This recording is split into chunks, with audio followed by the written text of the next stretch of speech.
ಕೂದಲು ಕೂಡ ಬಹಳ ಬೇಗ ಚೆನ್ನಾಗಿ ಗ್ರೋತ್ ಆಗುತ್ತೆ ಮತ್ತೆ ಒಂದು ಒಳ್ಳೆ ಶೈನಿ ಆಗುತ್ತೆ. ಕಂಡೀಷನರ್ ಕೂಡ ಸಿಗುತ್ತೆ. Hi dears, welcome back to my channel Jyoti's life style. Hairs ಅನ್ನ ಕಲರ್ ಮಾಡ್ಕೊಳ್ಬೇಕು, ಇಲ್ಲ ಗ್ರೇ ಹೇರ್ಸ್ ಅನ್ನ ಕಲರ್ ಚೇಂಜ್ ಮಾಡ್ಕೊಳ್ಬೇಕು. ಹಾಗಿದ್ರೆ ನಾವು ಯಾವಾಗ್ಲೂ ಮೆಹಂದಿ ಹಾಕೊಳ್ತಾ ಇರ್ತೀವಿ. ಆದ್ರೆ ಚಳಿಗಾಲದಲ್ಲಿ ಮೆಹಂದಿ ಹಾಕೊಳ್ಳೋದು ಅಂದ್ರೆ ಒಂದ್ ಸ್ವಲ್ಪ ಕಷ್ಟ ಆಗುತ್ತೆ. ಯಾಕಂದ್ರೆ ಮೆಹಂದಿ ತುಂಬಾ ತಂಪು, ಈಗಿರೋಂತ ವೆದರ್ ಕೂಡ ಚಳಿ ಇರೋದ್ರಿಂದ ತಂಪಾಗಿರೋದ್ರಿಂದ ಈ ಮೆಹಂದಿ ಹಾಕೊಳ್ಳೋದು ಕಷ್ಟ ಅನ್ಸುತ್ತೆ. ಅದು ನಮಗೆ ಯಾವ ರೀತಿ ಹಾಕೊಂಡ್ರೆ ಸರಿಯಾದ ವಿಧಾನ ಕರೆಕ್ಟ್ ಆಗಿ ಹೇಗೆ ಹಾಕೋಬಹುದು, ನಮ್ಗೆ ಥಂಡಿ ಕೂಡ ಆಗಲ್ಲ, ಮತ್ತೆ ನಮ್ಗೆ ಕಲರ್ ಕೂಡ ನ್ಯಾಚುರಲ್ ಆಗುತ್ತೆ ಹೇಗೆ ಅನ್ನೋದನ್ನ ನೋಡೋಣ.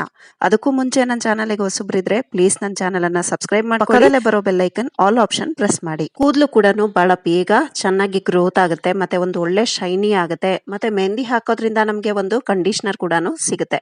ವಿಡಿಯೋ ಶುರು ಮಾಡೋಣ. ಕಬ್ಬಿಣದ ಬಾಂಡ್ಲಿ ಇದಕ್ಕೆ ನಾವು ಯೂಸ್ ಮಾಡಿದ್ರೆ ತುಂಬಾ ಒಳ್ಳೇದು. ನಾನಿಲ್ಲಿ ಅಲ್ಯೂಮಿನಿಯಂ ತಗೊಳ್ತಾ ಇದ್ದೀನಿ. ನೀವು ಆದಷ್ಟು ಅಲ್ಯೂಮಿನಿಯಂನ ಅವಾಯ್ಡ್ ಮಾಡಿ, ಇಲ್ಲ ಸ್ಟೀಲ್ ಕೂಡ ಯೂಸ್ ಮಾಡ್ಕೊಳ್ಬಹುದು. ಇದಕ್ಕೆ 2 ಗ್ಲಾಸ್ ಅಷ್ಟು ನಾನು ನೀರು ತಗೊಂಡಿದ್ದೀನಿ. ಇದಕ್ಕೆ 2 ಟೇಬಲ್ ಸ್ಪೂನ್ ಅಷ್ಟು ಮೆಂತ್ಯ ಕಾಳನ್ನ ಹಾಕೊಂಡಿದ್ದೀನಿ. ನಮ್ಗೆ ತಂಪು ಆಗ್ಬಾರ್ದು ಅನ್ನೋದಕ್ಕೆ 3 ರಿಂದ 4 ಲವಂಗವನ್ನ ಹಾಕೊಂಡಿದ್ದೀನಿ. ಇದಕ್ಕೆ ಮತ್ತೆ ಎಲ್ಲರಿಗೂ ಗೊತ್ತಿದೆ, ಕರಿಬೇವಿನ ಸೊಪ್ಪು ತುಂಬಾನೇ ಒಳ್ಳೇದು. ಸೊ ಹಾಗಾಗಿ ಕರಿಬೇವಿನ ಸೊಪ್ಪನ್ನ ತೊಳೆದ್ಬಿಟ್ಟು ಹಾಕೊಂಡಿದ್ದೀನಿ. ಇದ್ರ ಕಡ್ಡಿ ಸಮೇತ ಹಾಕಿದ್ರೆ ಇದ್ರ ಗುಣ ಇನ್ನೂ ಜಾಸ್ತಿ ಆಗುತ್ತೆ. ಇದಕ್ಕೆ ಮತ್ತೆ ನಮ್ಗೆ ತಂಪಾಗಬಾರ್ದು, ಮತ್ತೆ ಕಲರ್ ಕೂಡ ಚೆನ್ನಾಗಿ ಬರಬೇಕು ಅನ್ನೋದಕ್ಕೋಸ್ಕರ ಕಾಫಿ ಪೌಡರ್ ಅನ್ನ ಹಾಕೊಂಡಿದ್ದೀನಿ. ಇಲ್ಲಿ ನಾನು 1 ಸ್ಯಾಶೆಟ್ ಹಾಕೊಂಡಿದ್ದೀನಿ. ಇಲ್ಲಿ ನಾವು ಮೆಹಂದಿ ಹಾಕೋದ್ ಬೇಡ ಅನ್ನೋದಾದ್ರೆ ಕಾಫಿ ಪೌಡರ್ ನ ಸ್ವಲ್ಪ ಜಾಸ್ತಿ ಹಾಕೊಂಡು ಈ ನೀರನ್ನ ನಮ್ಗೆ ಚೆನ್ನಾಗಿ ಗಟ್ಟಿಯಾಗೋ ರೀತಿ ಕುದಿಸ್ಕೊಳ್ಬೇಕು. ಇಲ್ಲ ನಾವು ಇದಕ್ಕೆ ಮೆಹಂದಿ ಪೌಡರ್ ಯೂಸ್ ಮಾಡ್ತಾ ಇರೋದ್ರಿಂದ ಈ ನೀರಿನ ಅಂಶ ಅರ್ಧ ಆಗೋವರೆಗೂ ಇದನ್ನ ಲೋ ಫ್ಲೇಮ್ ನಲ್ಲಿ ಚೆನ್ನಾಗಿ ಇದನ್ನ ಕುದಿಸ್ಬೇಕು. ಕುದಿಸೋದ್ರಿಂದ ಈ ನೀರು ನಮ್ಗೆ ಒಂದು ಹೀಟ್, ಅಂದ್ರೆ ನಾವು ಮೆಹಂದಿ ಹಾಕಿದ್ರು ಕೂಡ ಅದು ಹೀಟ್ ನ ಒಂದು ಪ್ರಾಪರ್ಟೀಸ್ ಅನ್ನ ಕೊಡುತ್ತೆ. ನಾವು ಮೆಹಂದಿ ಹಾಕಿದಾಗ ಕಲರು ಬ್ರೌನ್ ಬರುತ್ತೆ. ಸೊ ಒಂಥರ ಮೆಹಂದಿ ಕಲರು ಜಾಸ್ತಿ ಯಾರು ಇಷ್ಟ ಪಡೋದಿಲ್ಲ. ಸೊ ಹಾಗಾಗಿ ನಮ್ಗೆ ಡಾರ್ಕ್ ಬ್ರೌನ್ ಬೇಕು ಅಂದಾಗ ಈ ರೀತಿಯಾಗಿ ನಾವು ಮಾಡ್ಕೋಬಹುದು. ಅದರಲ್ಲೂ ನಾವು ಕಬ್ಬಿಣದ ಬಾಂಡ್ಲಿಲ್ ಮಾಡಿದ್ರೆ ಇದ್ರ ಗುಣ ತುಂಬಾನೇ ಚೆನ್ನಾಗಿರುತ್ತೆ. ಯಾಕೆಂದ್ರೆ ಅದ್ರಲ್ಲಿ ಐರನ್ ಅಂಶ ಕೂಡ ಇರುತ್ತೆ. ಪಾರ್ಲರ್ಗಳಿಗೆ ಹೋಗಿ ನಾವು ತುಂಬಾ ದುಡ್ಡು ಕೊಟ್ಟು ನಾವು ಕಲರ್ ಮಾಡಿಸ್ಕೊಳ್ಳೋಕ್ಕಿಂತ ಈ ರೀತಿಯಾದ ಒಂದು ಮನೆಯಲ್ಲೇ ತಯಾರು ಮಾಡಿ ನ್ಯಾಚುರಲ್ ಆಗಿರುವಂತದ್ದು ಯೂಸ್ ಮಾಡಿದ್ರೆ ಕಲರ್ ಕೂಡ ಬರುತ್ತೆ, ಮತ್ತೆ ನಮ್ಮ ದುಡ್ಡು ಕೂಡ ತುಂಬಾ ಉಳಿಯುತ್ತೆ. ಈಗ ಇದು ಆಗಿದೆ, ನಮ್ಗಿಷ್ಟು ಆದ್ರೆ ಸಾಕಾಗುತ್ತೆ. ಇಲ್ಲ ನಾವು ಬರೀ ಇದನ್ನೇ ಹಾಕೊಳ್ತೀವಿ ಅನ್ನೋದಾದ್ರೆ ಇನ್ನೂ ಒಂಚೂರು ಚೆನ್ನಾಗಿ ಗಟ್ಟಿ ಆಗೋ ಹಾಗೆ ಇದನ್ನ ಕುದಿಸ್ಕೊಳ್ಬೇಕು. ಇನ್ನು ಕಾಫಿ ಪೌಡರ್ ಕೂಡ ಸೇರಿಸ್ಕೋಬೇಕಾಗುತ್ತೆ. ನಾನು ಇವಾಗ ಮೆಹಂದಿ ಪೌಡರ್ ಕಲಿಸ್ತಾ ಇರೋದ್ರಿಂದ ನನಗೆ ಇಷ್ಟೇ ನೀರಿಗೆ ನಾನು ಕಲ್ಸ್ಕೊಳ್ತಾ ಇದ್ದೀನಿ. ಸೊ ಇದಕ್ಕೆ ನಾನು ಇವಾಗ ಈ ಬಾಣ್ಲಿಯನ್ನ ಬಿಸಿ ಇರೋದ್ರಿಂದ ಈ ಸ್ಟ್ರೈನರ್ ಅಲ್ಲಿ ಹಾಗೆ ತಗೊಂಡು ಸ್ಟ್ರೈನ್ ಮಾಡ್ಕೊಳ್ತಾ ಇದ್ದೀನಿ. ಈ ಸ್ಟ್ರೈನ್ ಮಾಡ್ಕೊಳ್ಳೋ ಅಂತ ಮೆಂತ್ಯ ಕಾಳಾಗ್ಬೋದು ಅಥವಾ ಕರಿಬೇವು ಇದೆಲ್ಲ ಇದೆಯಲ್ಲ, ಇದನ್ನ ನಾವು ಬಿಸಿಲಲ್ಲಿ ಚೆನ್ನಾಗಿ ಒಣಗಿಸ್ಕೊಂಡು ಪೌಡರ್ ಮಾಡಿಕೊಂಡು ಇದನ್ನ ನಾವು ಹೇರ್ ಪ್ಯಾಕ್ ತರ ಕೂಡ ಯೂಸ್ ಮಾಡ್ಕೊಳ್ಬಹುದು. ಇಲ್ಲ ನಾವು ಹಸಿಯಾಗಿನೇ ರುಬ್ಬಿಟ್ಟು ಪೇಸ್ಟ್ ಮಾಡ್ಕೊಂಡು ಅದನ್ನು ಕೂಡ ತಲೆಗೆ ಹಚ್ಕೊಳ್ಬಹುದು. ಈ ರೀತಿಯಾಗೆಲ್ಲ ನೀಟಾಗಿ ಸ್ಟ್ರೈನ್ ಮಾಡ್ಕೊಂಡ್ಬಿಡೋಣ. ಈ ಎಲ್ಲ ಇಂಗ್ರೀಡಿಯೆಂಟ್ಸ್ ಹಾಕಿರೋದ್ರಿಂದ ಇದರ ಒಂದು ಕಲರ್ ಕೂಡ ನೋಡ್ತಾ ಇದ್ದೀರಲ್ಲ ಎಷ್ಟು ಚೆನ್ನಾಗಿದೆ ಅಂತ. ನಮಗೆ ನ್ಯಾಚುರಲ್ ಆಗಿ ಕಲರ್ ಬರುತ್ತೆ. ನಾವು ಏನಕ್ಕೆ ಕೆಮಿಕಲ್ ಇರುವಂತದ್ದು, ಹೊರಗಡೆ ಇರುವಂತದ್ದು ಹಾಕೋಬೇಕು? ಸೊ ಮನೆಯಲ್ಲೇ ನಾವು ಆರಾಮಾಗಿ ಮಾಡ್ಕೊಳ್ಬಹುದು. ಇದಕ್ಕೆ ನಾನಿಲ್ಲಿ ಸಿಂಗ್ ಐಸ್ ಮೆಹಂದಿ ಪೌಡರ್ ಅನ್ನ ಯೂಸ್ ಮಾಡ್ತಾ ಇದ್ದೀನಿ. ನೀವು ಯಾವ್ದು ಬೇಕಾದ್ರೂ ಯೂಸ್ ಮಾಡ್ಬೋದು. ನೂಪುರ್ ಆಗ್ಬೋದು, ಹಾತಿ ಆಗ್ಬೋದು, ಸುಮಾರು ಬ್ರ್ಯಾಂಡೆಡ್ಸ್ ಮೆಹಂದಿಗಳು ಸಿಗುತ್ತೆ. ಸೊ ನಾನಿಲ್ಲಿ ಯಾವಾಗ್ಲೂ ಸಿಂಗನ್ನ ಯೂಸ್ ಮಾಡ್ತಾ ಇರೋದ್ರಿಂದ ಇದನ್ನೇ ಹಾಕೊಳ್ತಾ ಇದ್ದೀನಿ.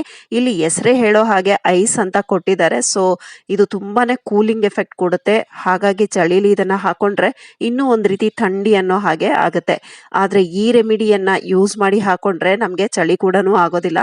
ಮೆಹಂದಿ ಹಚ್ಚಿರುವಂತ ರಿಸಲ್ಟ್ ಕೂಡ ಬರುತ್ತೆ, ತುಂಬಾ ಚೆನ್ನಾಗಿರುತ್ತೆ. ಸೊ ಇದನ್ನ ಗಂಟಾಗದೆ ಇರೋ ರೀತಿ ನೀರಿಗೆ ಎಷ್ಟು ಬೇಕು ಅಷ್ಟು ಮೆಹಂದಿ ಪೌಡರ್ನ ಹಾಕಿ ಕಲ್ಸ್ಕೊಳ್ಳೋಣ. ಬಿಸಿ ಇರುವಾಗಲೇ ಕಲ್ಸ್ಕೊಳ್ಬಹುದು, ಇದ್ರಲ್ಲಿ ಏನು ತೊಂದರೆ ಇಲ್ಲ. ಮತ್ತೆ ಇದರಲ್ಲಿ ಗಂಟುಗಳು ಇರಬಾರ್ದು.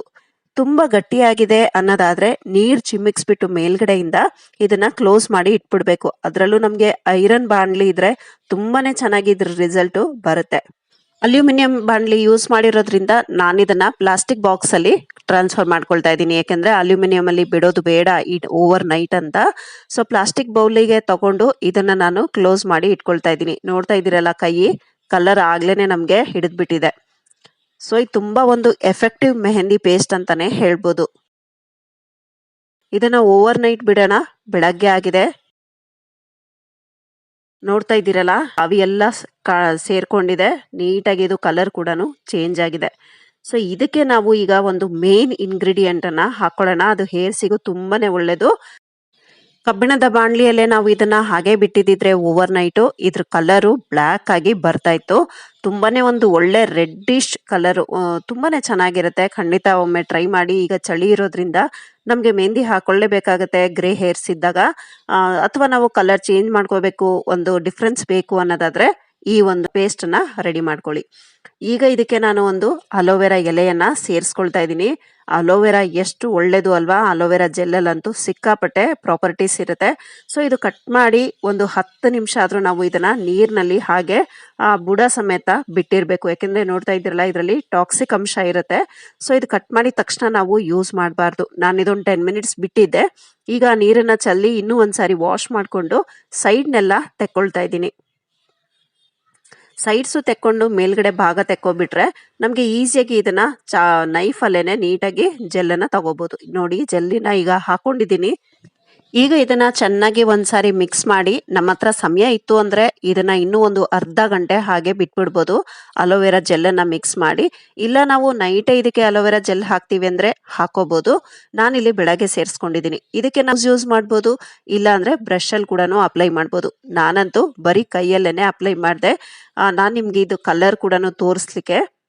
ನೀಟಾಗಿ ನಾವು ಇದನ್ನ ರೂಟ್ಸಿಗೆ ಅಂದ್ರೆ ನಮ್ಮ ಒಂದು ಸ್ಕ್ಯಾಲ್ಪಿಗೆ ಎಲ್ಲ ನೀಟಾಗಿ ಹಾಕೊಂಡ್ರೆ ಎಲ್ಲ ಕಡೆ ನೀಟಾಗಿ ಸ್ಪ್ರೆಡ್ ಮಾಡಿಕೊಂಡು ನೀಟಾಗಿ ಇದನ್ನ ಒಂದು 2 ರಿಂದ 3 ಅವರ್ ಇದನ್ನ ನಾವು ಡ್ರೈ ಆಗ್ಲಿಕ್ಕೆ ಬಿಡಬೇಕು. ಬೇಕಿದ್ರೆ ನಮ್ಮ ಹತ್ರ ಸಮಯ ಇದ್ರೆ ಇನ್ನೂ ಒಂದಷ್ಟು ತಲೆ ಮೇಲೆನೆ ಮತ್ತೆ ಸ್ವಲ್ಪ ನೀರ್ ಚಿಮುಕ್ಸಿ ಇದನ್ನ ಮತ್ತೆ ವೆಟ್ ಮಾಡ್ಕೊಂಡು ಡ್ರೈ ಮಾಡ್ಕೊಳ್ಬಹುದು. ನೋಡ್ತಾ ಇದ್ದೀರಲ್ಲ ಕಲರ್ ಎಷ್ಟು ಚೆನ್ನಾಗಿ ಬಂದಿದೆ ಅಂತ.